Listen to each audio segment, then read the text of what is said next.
Once someone tries to murder you and put a knife in your chest, you just can't look at the world the same way. Enchanted Sky Media.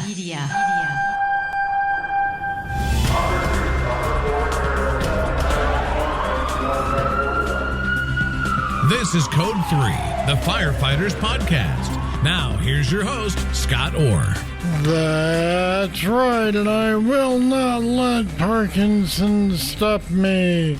Thank you for joining me again here on Code 3. This is the show for and about firefighters. We're informing and entertaining members of the fire service, just like you, from coast to coast. Our show today is about an attack on a firefighter. Vernon is a firefighter paramedic in San Diego. He works at one of the busiest stations in town, dealing with dozens of runs on his shift. Most of them are responses to drunks, drug users, and similar patients who live downtown. Ben thought he was used to these run-of-the-mill calls until the day he found himself on the wrong end of a knife. And Ben Vernon joins me now to tell us that story and to tell us the aftermath.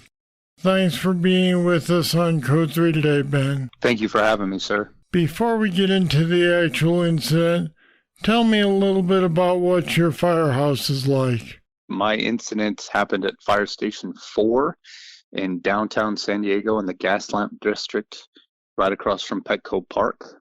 It's the oldest station in our department, built pre-World War II. It is one of my favorite firehouses in our department. Downtown stations, all of them in the heart of the city, typically are running 80 to 90% medical aids. Station 4, where I was at, was the heavy rescue station, so we were on a heavy rescue rig, and we responded anywhere in the city to the gnarliest calls.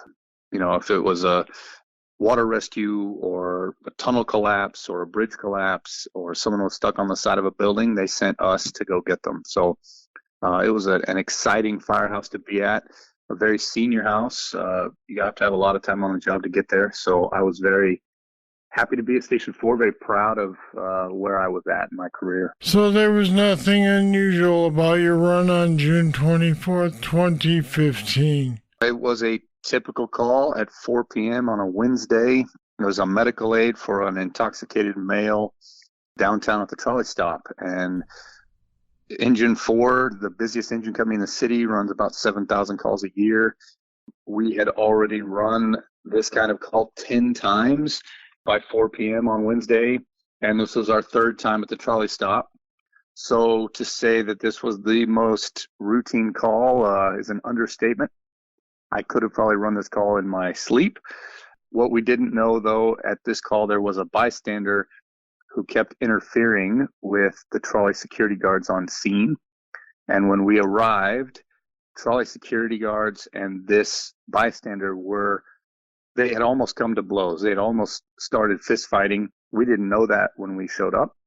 And so we went about our normal routine, checking on our intoxicated male. Now, do these trolley security guards typically call police when they have a problem, or do they handle it themselves? Probably a mix of both. The trolley security guards are heavily armed. They carry firearms, handcuffs, pepper spray, batons. But they, even if they put someone under arrest, they don't have a holding facility. So oftentimes they're calling PD to transport the person that they've arrested. Most of the times, though, they don't like to get hands-on and they don't get physical with people. If anyone is causing problems for them, they usually will just call PD. On this day, they had called PD, but our police department, probably like every police department across the country, is short-staffed and undermanned, and this call didn't really make it high on the hierarchy for them to drop what they were doing and come right away. So even though PD had been called, they had not arrived yet. So now you're at the scene with your victim. You've got this third party who's causing problems with security. What happened next? When we first arrived, I actually took a turnover from the bystander. I call him Stabby because he ends up almost murdering me with a knife. I took a turnover from Stabby, and he, we had a pleasant exchange. He left the scene, or so I thought. What I didn't know is as I had started working with my patient, an intoxicated male, Stabby came back into the scene and started back up arguing with the trolley security guards. At one point, my captain engaged him and said, "Hey, you need to leave us be, please step back, give us a space to work."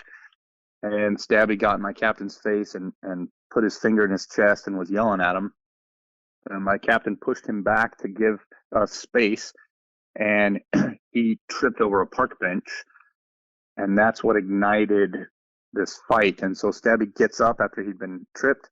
He starts attacking a security guard and assaulting him and punching him in the face. I saw that. I didn't know that, he was angry. I didn't know that he had been fighting with 12 security guards prior to our arrival. I didn't see my captain push him over.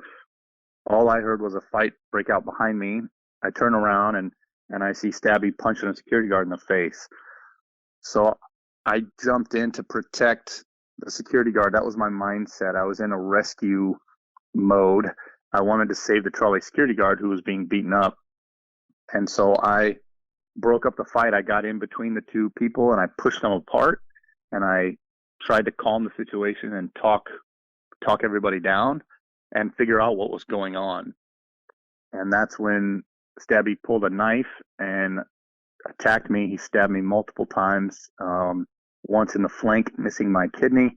He stabbed me once in the chest, broke my rib, punctured my lung, and then he went for my head. Luckily, he missed. The knife went through my hair, but he didn't get me in the skull like he was hoping for. But this guy with the knife, Stabby as you called him, turned out to be no ordinary drunk. What did you find out about him later? Stabby, I found out later, was an ex-felon, and he had learned how to shank someone prison style. And so it wasn't until much, much later that I showed a video of me getting stabbed to a bunch of Department of Corrections officers. And they recognized immediately his skill set and told me, "Hey, this guy, he prison shanked you." And they showed me a video of actually a prison guard who'd been stabbed, and he was actually going for places that a body vest would not protect. So he was very, very lethal, very scary individual, and I'm very lucky to be alive. How bad were your injuries? Yeah, life-threatening. Luckily, he missed my kidney by an inch. He severed a nerve in my back, which hasn't had too much deficit, which has been nice. But when he stabbed me in the chest, he broke my rib and punctured my lung. That turned into a hemopneumothorax. So I had air and blood trapped in the pleural space. And as we all know in the EMS field, if you do not treat that, that can turn into a tension pneumo and become lethal. Luckily, I was taken to the hospital quickly and given a chest tube. They emptied the air and blood out of the pleural space and reinflated my lung. So it was as close as I'd like to get to death. Let's back up for a second. What was your attitude toward firefighters who complained about stress before this incident? Before my injury, I'm a fire medic. I've got 8 years of experience. I'm on the heavy rescue team. I work for a big city department downtown at one of the most elite stations on our job. I'm pretty cocky and egotistical and think I'm pretty hot stuff. And if anybody had come to me and said that they were having, mental health issues, I would have told them to suck it up, say, lace your boots up. What are you complaining about? This is what we signed up for. And so I definitely would not have been compassionate toward my fellow firefighters who were having mental health issues. Right, but all that changed after the attack. What psychological effects did you suffer? After my injury, I was heavily medicated on different opiates. I was sent home. I stayed 3 days in the hospital. They reinflated my lung. They pulled the chest tube out, stitched me up, sent me home. And my first thought was, when the stitches come out and I'm in no more pain. I'm going to be back to work. This is going to be easy. It wasn't until 10 days after my injury, when I stopped taking the pain medicine, that the PTSD symptoms started. And they first manifested that first night after I stopped taking all the pain meds. I had the most surreal, the most terrifying night terror. And in my dreams, I'm fighting this guy in my sleep. He's stabbing me multiple times, but I'm ripping him apart with my teeth. I'm chewing his face off, and as blood is squirting into my mouth, I wake up screaming, covered in sweat, and I can taste blood in my mouth. And that started a whole series, just every night for weeks on end, nightmares. And that was a real wake up call for me. I realized that physically, though I may have been healing, mentally I was in a really bad place. I'll be back with more right after this. Every day, you put your life on the line to protect our families, friends, communities, cities, and our nation. Federal Resources knows the dangers you encounter daily. Whether it's fire, hazmat, or the more recent opioid threats, we're here to support you, protect you, and help train you for your next mission. You're looking out for everyone else. Let us look out for you. federalresources.com.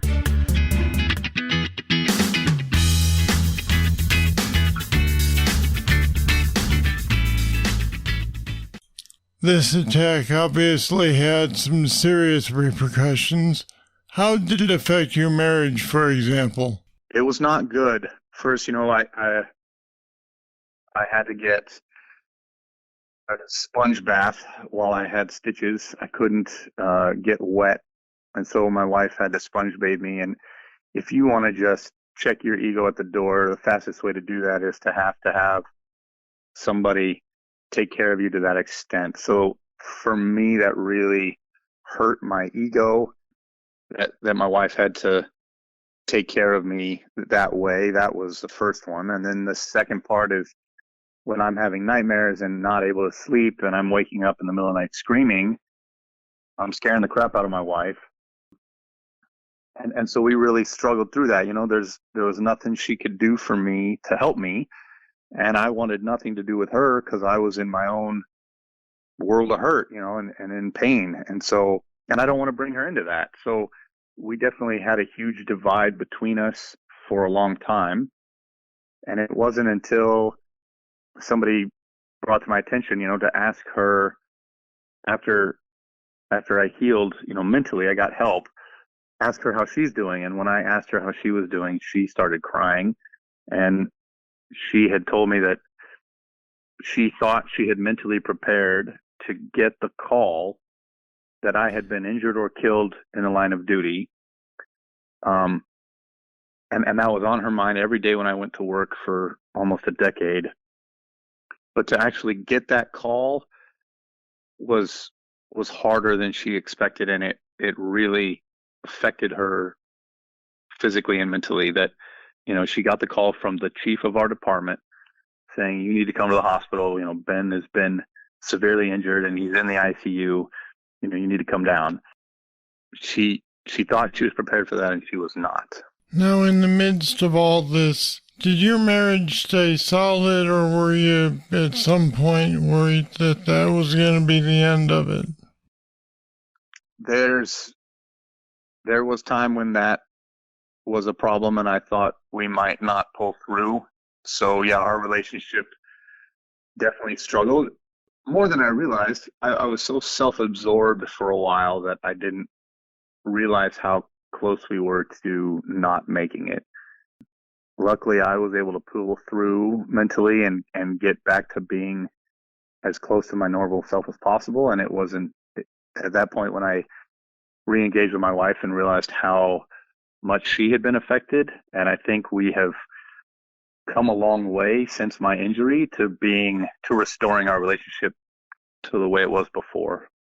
So what did you do to deal with the psychological trauma? The first thing, I realized I needed help. and I went looking for a psychologist to help me deal with the PTSD. And my first psychologist I went to told me up front, he said, "Hey, I don't work with firefighters. I work with car accident victims." And I was so desperate for help, I didn't care. I said, "Well, I also work with car accident victims, so we should get along great." But what happened was I started explaining my injury and what happened, and his advice was just horrible. It was not helpful. I told him that I was having nightmares. I was chewing this guy's face off in my sleep, and he said, "Well, if you're having trouble sleeping, just don't drink any coffee." And yeah, the worst advice ever. And I told him my number one fear is if I went back to work too early, if any patient or bystander started getting combative, that I would not be a good firefighter. I would just attack first, and I would hit first. And I was afraid that I would lose my career because I would attack somebody that didn't deserve it.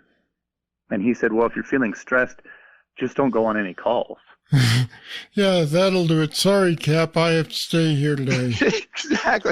Exactly. So that was just a horrible experience. But luckily, I got good advice from a friend who had recommended I go to a police psychologist, someone that understands first responders a little better. Now, let me interrupt here. Did you even know there was such a thing? No, I didn't.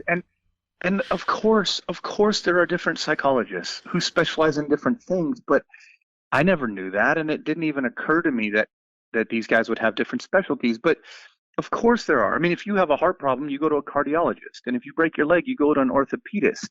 So, and as I travel the country and I share my story, firefighters from all over the country tell me the same thing. Well, I went to a psychologist and they told me to stop drinking coffee. Or I went to a psychologist and I was describing a call and the psychologist couldn't handle it and started crying.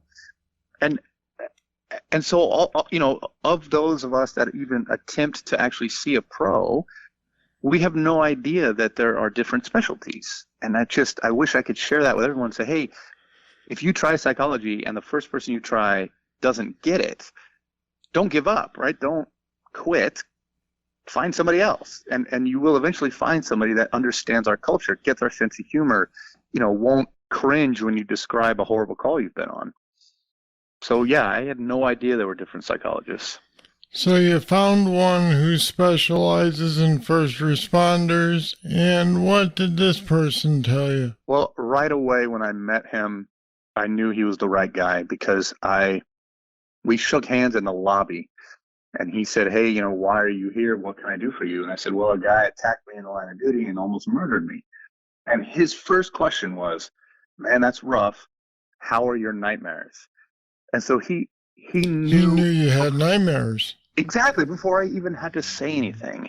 And just hearing that question, I almost started to cry because I knew that I'd found the right guy. And I remember this sense of relief that, oh, good, like someone can actually help me.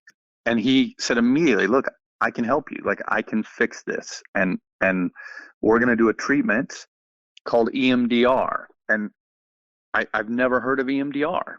So I learned so much from the police psychologist. It's the reason I travel and the reason I'm doing these talks is because I want firefighters from all over the country to learn from me, and they don't have to go through the same saga that I went through. A lot of them may not have had that helpful friend who tipped you off to the right kind of doctor. Exactly. Tell me about EMDR. What is it and how does it work? So EMDR stands for eye movement desensitization and reprocessing. And when he first explained it to me, I thought he was trying to hypnotize me. I was not a big fan. I just stared at him for a while and I was uncomfortable. But it is a painless process. And essentially what you do is he stimulates both sides of your brain at the same time. And by doing that, like the original process was the doctor would wave his fingers back and forth in front of your eyes like a sobriety test. And your eyes track from the left side of your head to the right side of your head, back and forth, like a cuckoo clock. And by doing that, when your eyes are moving back and forth, it's stimulating the left side of your brain and the right side of your brain. And so this doctor, he used these they're almost like little cell phones that vibrate. And so I would hold these little paddles in my hand, and they would vibrate in my left hand and my right hand, right hand, and they would go back and forth, and it would stimulate my brain, both sides. And the way he described it, he said firefighters and police and EMTs and medics have an uncanny ability when we go on calls to shut off the emotion side of our brain and activate just the logic, right? And we go into full business mode. Because when you run on a little kid or some horrible call, that's not the time to feel bad. And he said, so you shut off emotion and you go pure logic. And the problem with that is over time, over years, you get off balance and you have all this pent up emotion stored away that you can't get access to. And so by sitting in his office and holding these little paddles and they're vibrating, I'm activating the logic side of my brain and the emotion side of my brain. And so then he said, well, describe the call in detail to me. What happened on that call? And as I'm talking to him and explaining the call, I'm going through logic and emotion. And it helps kind of unlock the built up emotion. And when I was done with him in this treatment, I felt better. I felt better. It's hard to describe. It's so easy to do and painless, but the process is amazing at working through horrible calls we've been on. How long did you do that treatment, or are you still doing it? I did it twice a week for about 6 weeks. A majority of the time I was trying to process the stabbing. I was, I had a lot of pent up emotion over that call.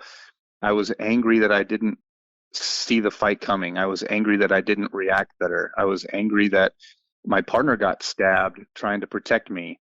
I was angry that once we were both stabbed, I couldn't fix us, right? And we were both bleeding and I couldn't stop the bleeding. And I feel like, the wheels came off the bus. As a paramedic, I was panicked and I didn't do a good job. So I had a lot of built up anger and resentment. So that took weeks to kind of work through. But once I did and I felt better, I actually stayed another week or two and I wrote down all the calls in my career that have always bothered me. I had a little girl that seized to death and no amount of medication I gave could fix her. And I ran on a woman who'd been horribly gang raped and I did all I could, but there was not much that she needed from me. And those calls, all those pent up calls, I stayed another 2 weeks and I wanted to EMDR those calls. And so I did. And I'm telling you that I came back to work mentally stronger than I have ever been, than before my incident, because I was lighter and I had offloaded all of those horrible calls in my mind and felt great. So I don't go anymore. I don't feel I need the treatment. But I'll tell you what I really like is that I don't have to carry any of these horrible calls with me. I feel like I've got an ace up my sleeve, because right now, if tomorrow I had to run on a dead child, I would just set up an appointment and go do EMDR later this week so that I wouldn't have to carry that call with me for the rest of my life. Do you know what I mean? I do, but are you cured now? I'm back to work. I'm mentally stronger than I was before. Now, I am a different person, and that was one thing that took me a while to kind of come into acceptance. I am a different person. I am much more cautious on scene. I'm much more cautious in public. I don't like having people behind me. I don't like when people get argumentative with me, right? It gets my blood pressure up faster and I'm quicker to fight. But the fact that I don't fight and don't hurt anybody is a sign that the treatment works. So yes, I'm cured.